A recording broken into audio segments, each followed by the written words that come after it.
দীঘার sea beach মূলত 4টি ভাগে বিভক্ত।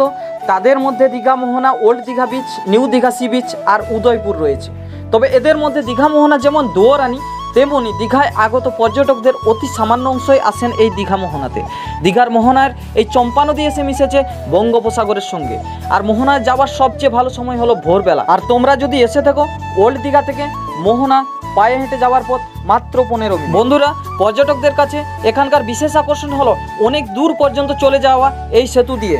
আর আমার মতে এটাই হলো দীঘার অন্যতম সেলফি জোন। সো ফ্রেন্ডস, ভিডিওটা কোথাও ভুল ত্রুটি থাকলে অবশ্যই ছোট ভাই হিসেবে ক্ষমা করে দেবে, আর চ্যানেলটা সাবস্ক্রাইব করে ভিডিওটাতে একটা লাইক করে দেবে। চলো ভিডিওটা এখন শুরু করা যাক। এই হ্যালো বন্ধুরা, কেমন আছো? আশা করি তোমরা সবাই খুব ভালো আছো। তো আজকে সকাল সকাল চলে এসেছি মোহনা, সেটা টাইটেল এবং থাম্বনেলে দেখেছো।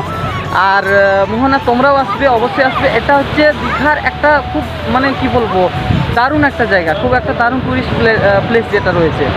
আর মোহনা তোমরা কিভাবে আসবে সেটা আমি অবশ্যই পুরো ভিডিওতে আমি বলছি।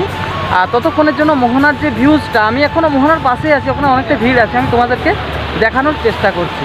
তো তার আগে একটু সমুদ্র সৈকত বা সমুদ্রের তীরটা একটু দেখে নাও, খুব সুন্দর লাগছে। এটা হচ্ছে সমুদ্রের আশেপাশটা, দেখো সূর্য উঠছে, কত সুন্দর লাগছে। তো তোমরাও আসলে অবশ্যই এই সূর্য ওঠাটা দেখবে। আর এই পাশেই দেখছো ঘোড়া যাচ্ছে। হ্যাঁ, এই ঘোড়াতে তো আমার চাপা হয়নি। তো তোমরা যদি এসে থাকো অবভিয়াসলি ঘোড়াতে চাপবে।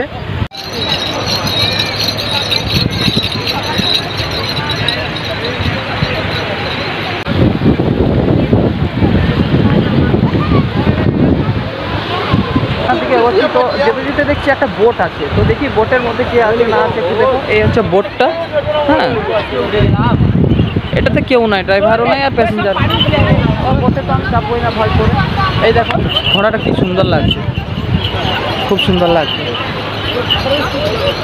তো বন্ধুরা, এখন দেখি আর কি আছে মোহনার নিউজটা তোমাদের সামনে তুলে ধরছি। দেখো একদম পাড়ে চলে আসছি আমি। এটা হচ্ছে মোহনার যে মেন পার্টটা।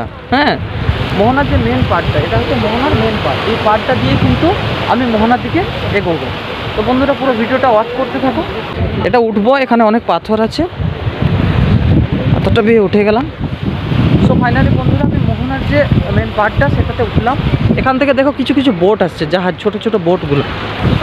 তো এগুলোতে কি আছে? এগুলোতে মাছ, এগুলোতে মাছ আছে। এরা সমুদ্রের সমুদ্র থেকে মাছ টাছ আর বিভিন্ন রকমের কাঁকড়া এগুলো এখান থেকে তুলে নিয়ে আসে আর বিক্রি বাটা করে সেখান থেকে কিছু অর্থ উপার্জন করে।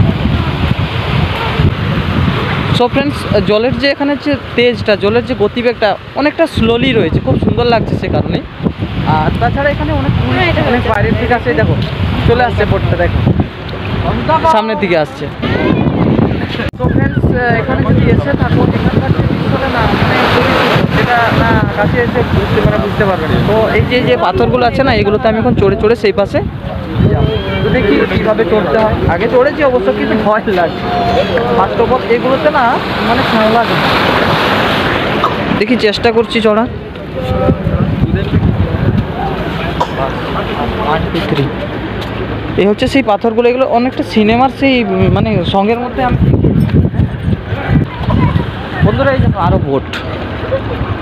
তো ফ্রেন্ডস, আর বিশেষ কিছু বলছি না। তবে যদি তোমরা এসে থাকো এইসব জায়গাগুলো, যেমন মোহনা বলো, তালসারি বলো, উদয়পুর বলো, আমি সব জায়গাগুলো যাওয়ার চেষ্টা করছি আজকে যতগুলো পারি।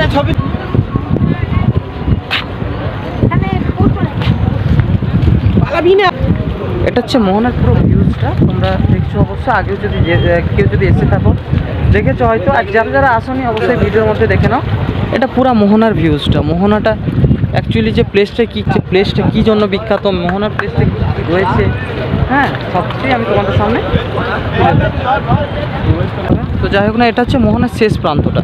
এখানে প্রায় পার্টটা শেষের মুখে চলে আসে। বন্ধুরা, আরেকটা খুবই গুরুত্বপূর্ণ বিষয়, তোমরা যদি এসে থাকো ঝাড়গ্রাম থেকে, তাহলে অবশ্যই আমার আগের ভিডিও দেওয়া আছে, সেখান থেকে দেখে নিতে পারো কিভাবে তোমরা দীঘায় আসবে। এবং দীঘার থেকে মোহনা খুবই কাছে। সো ফ্রেন্ডস, আর তোমরা যদি আরও এরকম বিভিন্ন ট্রাভেলিং বিষয় সাবজেক্ট সম্পর্কে জানতে চাও, তাহলে অবশ্যই আমার চ্যানেলটা সাবস্ক্রাইব করে দাও আর ভিডিওটাতে লাইক করে দাও। দেখা হচ্ছে পরের ভিডিওতে, ততক্ষণের জন্য টাটা, বাই বাই।